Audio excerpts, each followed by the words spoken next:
She was the boss, but not a conversation with Mila. That was personal, and she did not mix personal with professional. Besides, she and Mila had not always got along that well.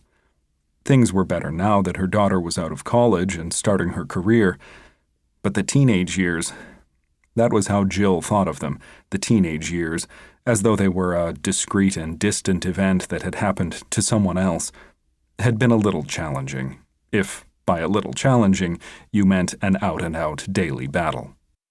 At some point, her daughter had transformed from a cute little friend who patted around beside her, gazing, at least in Jill's memory, adoringly up at her, into a sullen, unsmiling adolescent who hated everything about her mother and disagreed with everything she said, on what seemed to be a point of principle.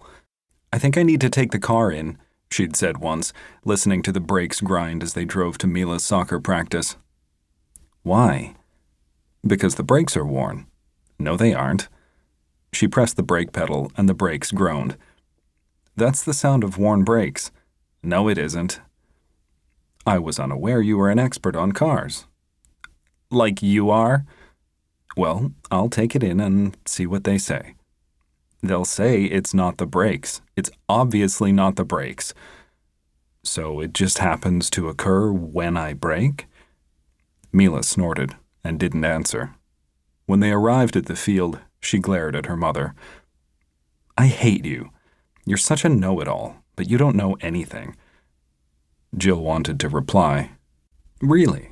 Odd, then, that I should be the multimillionaire CEO of a massive corporation, charged by the shareholders with making complex decisions that impact the lives of thousands and thousands of employees and customers and suppliers every single day.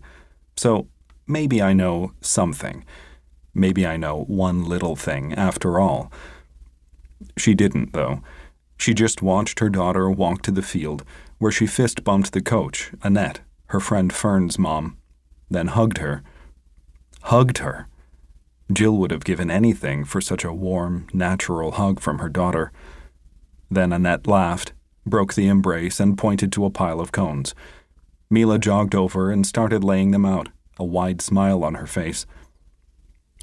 "It's just me she hates," Jill thought, "which is really unfair.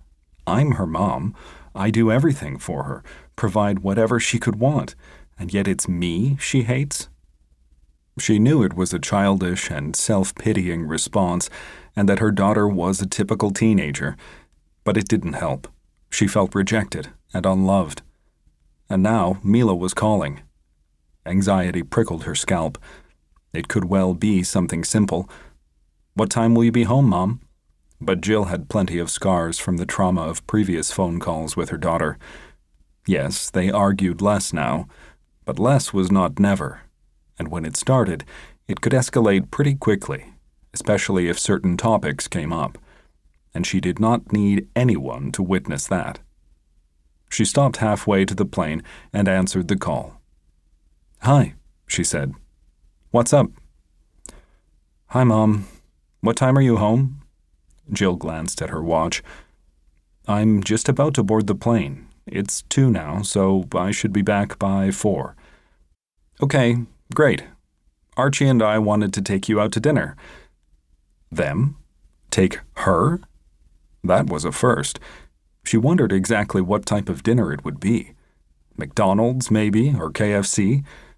But more, she wondered why. "Really?"